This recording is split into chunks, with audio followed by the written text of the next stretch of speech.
Hello, I'm really looking forward to sharing with you today because I'm sharing from a place well travelled. It's been a long journey and I'm not there yet, but I'm a lot further on than I was. And it's quite a personal journey, but it's personal for each one of us today. There are times in life when I have struggled because God's calling seems impossible. Years ago, I was living in a very defeated place. I had a life that had become hard and difficult, and I'd given up on hopes and dreams for more. My kids were unwell, and so all that I had left of caring about was their health and that they would grow into strong, healthy adults. I'd given up on a personal future. I had an ache for something more, but I didn't believe for it, and I didn't know what it could be. God began to speak into my life, and I even had visions of me ministering to individuals and speaking and ministering over large crowds of people in a variety of places. But what I was hearing and seeing seemed impossible. I had dreams and they didn't seem to make sense to me. God was talking to me as though I was this person, but when I looked at my daily life, it was all I could do to just deal with what was happening in front of me. And my life did not look like what he was saying. What about my situation, God? What about right here, right now? All that he was showing me seemed impossible. We all find it hard to trust God's calling when we don't see ourselves the way he sees us. We all feel it, don't we? We hear him call us a name, he calls us someone, but when we look around us, we look at our lives and we think, that's not possible. So what he seems to tell us to do seems impossible too. It might even seem absurd. He might say to us that we are creative, but when we look around, we don't see any creativity. He might say to us that we seem strong, and yet we don't seem to feel like we can cope with hardly any of the things that those around us seem to cope with. We might be in a hard situation and we're asking for help from God, only to hear him say something that seems impossible for us to do. And then when it seems impossible, it feels like pressure that we've got to do something that we're not even capable of. And so we can feel really inadequate for the task ahead. And you might have found you've tried to encourage someone else, and as you were speaking to them and sharing the encouragement with them, they cut you off. They didn't even let you finish because they didn't believe what you were saying. They didn't hear you. They didn't hear the rest of what you had to say because they don't think what you're saying to them is possible. They might have even had a comeback and refuted what you were saying. Perhaps you are that person and people have tried to speak things into you, and before they finish, you've butt in and you stop them from finishing what they were saying because you're just really uncomfortable hearing those words. And that uncomfortable feeling might actually be that you don't believe what they're saying, and you might have cut them off because you think they are wrong and you disagree with them. I journeyed with a lady in ministry several years ago, and her life was quite difficult. She wasn't having the breakthrough that she longed for, and yet at the same time, she had a passion to work with women and see them have breakthrough. I asked her if she would come on board and help lead a group of women with me through a course that I was running. And she faltered in her response and she stammered. She felt anxious. And she just couldn't see how it could be possible that she would be able to fulfill that role, even though there was something there that felt wonderful because it was a fit and it was what she longed for.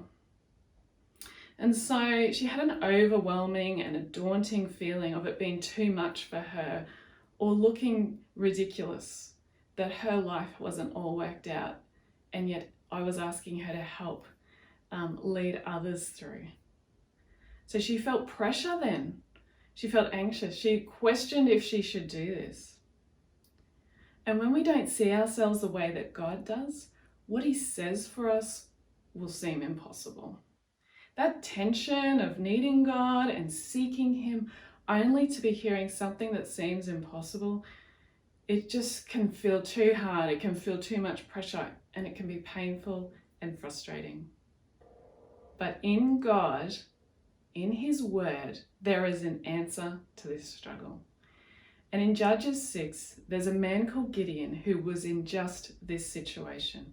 And God journeyed with him until he saw himself the way that God did, believed what God was saying was possible, and then he saw it happen in life in front of him.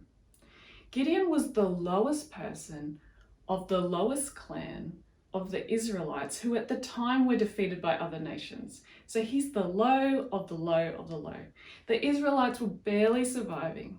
The Midianites, another nation, had conquered them, overpowered them, and they were actually just coming in and taking all that the Israelites produced.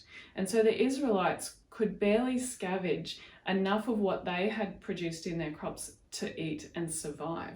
They were in survival mode. They had given up fighting and they lived in hiding. They actually lived in caves. They lived afraid and defeated. And they cried out to God eventually for help and for deliverance. And so one day Gideon was threshing wheat. He was cutting the wheat down. So just take note here of his name, which means to cut down.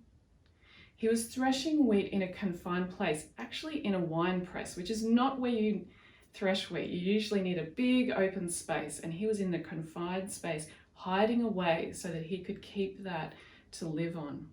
And it was here in that space that the angel of the Lord came to him. So let's just read now from Judges 6, verse 12. And it says there, when the angel of the Lord appeared to Gideon, he said, "The Lord is with you, mighty warrior."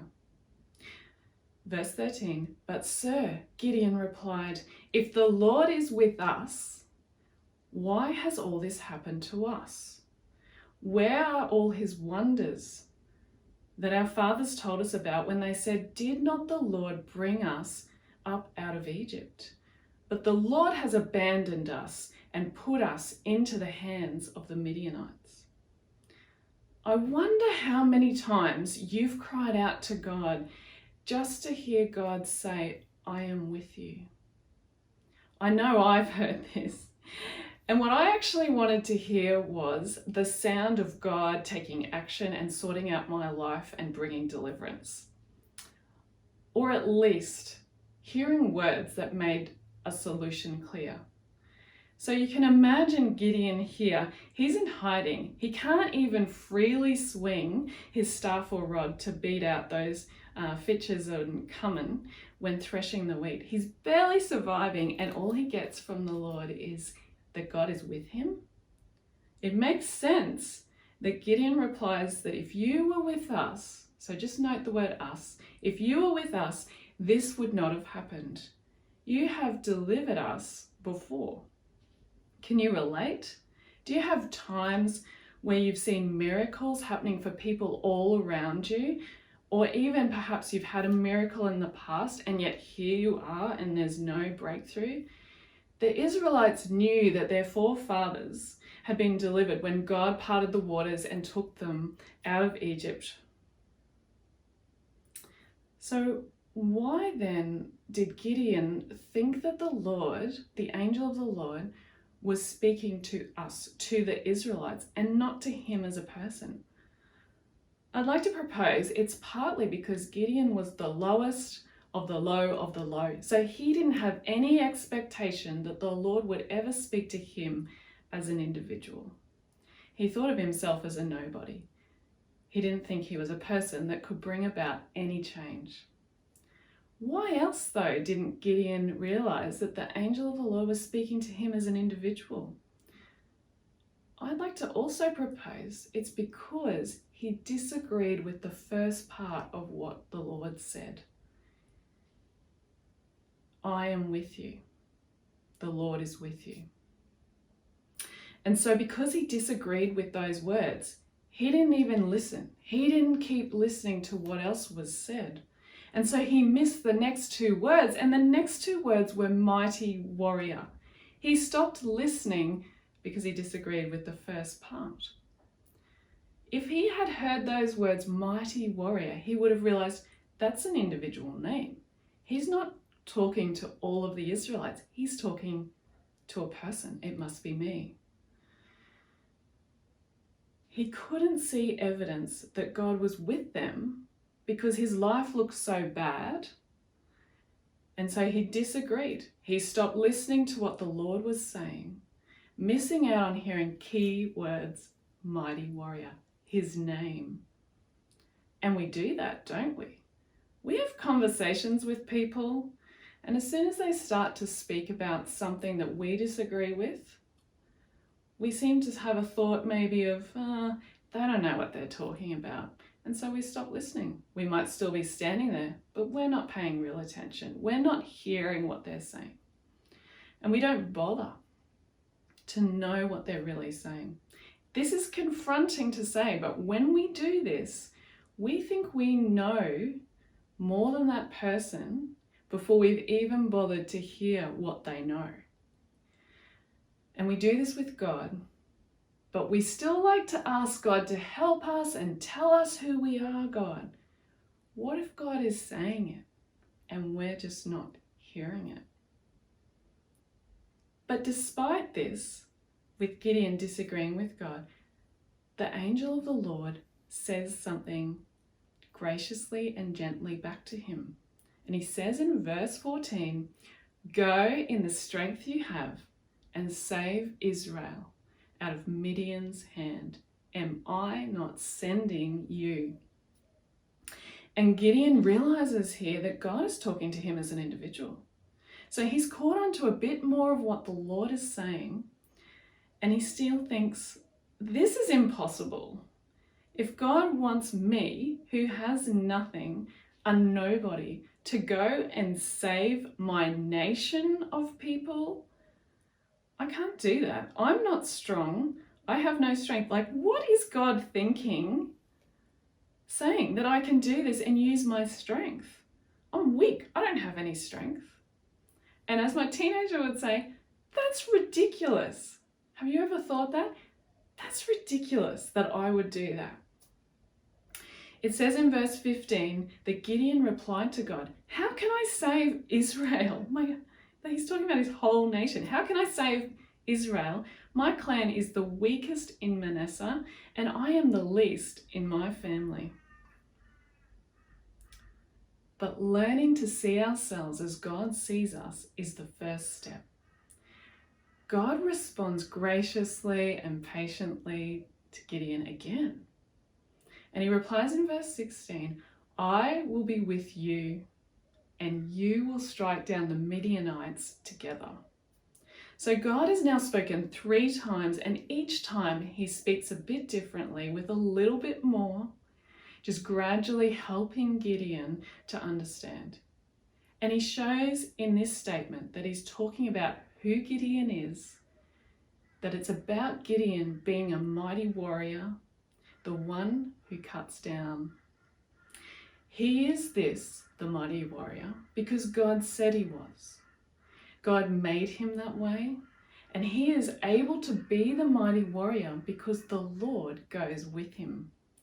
Perhaps that's why this conversation actually started with the angel of the Lord saying, I am with you. Because we are who we are only because of God's presence with us. He is the one who created us and empowers us to be who he calls us. It is God first that causes us to be us. He is with us. When we hear who we are often tempted to feel really proud, to think we're more special, more significant, better than others. Or we can sometimes feel completely overwhelmed because we suddenly think about all the things that means we will have to do if that's who we are. And the pressure comes and we feel overwhelmed by pressure. This could be because we are forgetting We are who he says we are because he is with us. If we're likely to become prideful and think we're better than others, we might experience frustration in this space, trying to hear from God about who he says we are, because we don't want to hear the main first point that the Lord says he is with us. We just want to hear who we are. We are who he says because he is with us. When we embrace that God is with us and empowers us, we can see ourselves the way he sees us. Then, just like Gideon, God's calling seems possible. So to the third statement of the Lord saying to Gideon, I will be with you and you will strike down the Midianites together, Gideon replies in verse 17, if now I have found favor in your eyes, give me a sign that it is really you talking to me. Please do not go away until I come back and bring my offering and set it before you. Gideon wanted proof that this was God, because if he could only go out and be a mighty warrior and save his nation with the Lord with him, he better be sure that the Lord is the one saying this before he goes and acts. And so the story goes on, and the angel of the Lord agrees to wait. And then he causes that sacrifice that Gideon brings to burn up in flames instantly. He proves that he is God through that, because the Lord required sacrifice at that time. The Lord didn't need to eat. He is the Lord. So God is so gracious. He's so kind and patient with Gideon, and he is with us. He speaks, and then he speaks, and then he speaks again. He's so kind and patient, and he says it in different ways to affirm and help us to understand. He helps us to hear. We just need to stay engaged in the conversation. Why did Gideon struggle to believe that the angel of the Lord really was God speaking rather than just a man? Up until this conversation, remember, Gideon had not thought of the Lord as being with him. He had not thought of himself as a mighty warrior. Even though his name actually means to cut down, and he's cutting down wheat, which you could think is a seedling form of mighty warrior, because he's doing in seed form what he's called to do in the future of cutting down the Midianites and saving Israel. So even though that's there in seed form, Gideon doesn't think of himself as a mighty warrior. But what about in the future? Imagine what that would have been for Gideon. When God spoke to him in this context again of God being with him and he being a mighty warrior, imagine suddenly what God is saying makes sense and it is possible. It will happen. Gideon went on to obey the Lord's instructions as soon as he knew this is the Lord and he goes with me so we will be able to do this and defeat the Midianites. He obeyed the God's instructions from then on. And he understood that God was speaking to him about who he was, that God would go with him and cause him to be the mighty warrior. And then the Spirit of the Lord came upon Gideon. And in verse 34 it says, then the Spirit of the Lord came upon Gideon and he blew a trumpet summoning the Abiezrites to follow him. So Gideon actually thinks like a mighty warrior. The Spirit of the Lord comes upon him and empowers him, and he starts to behave like a leader, the mighty warrior, a leader to lead the army. Later on in chapter 7, Gideon takes on Israelite army and they defeat the Midianites and bring the nation into freedom. You and I, we need to know who God says we are so we can trust his calling. Before I knew that I was a speaker, I had no concept that I would ever speak in front of other people. And I was actually at a point years ago where I was afraid of speaking to more than about 3 people at once. So even at a party sometimes I was very stressed because of that many people looking at me while I spoke.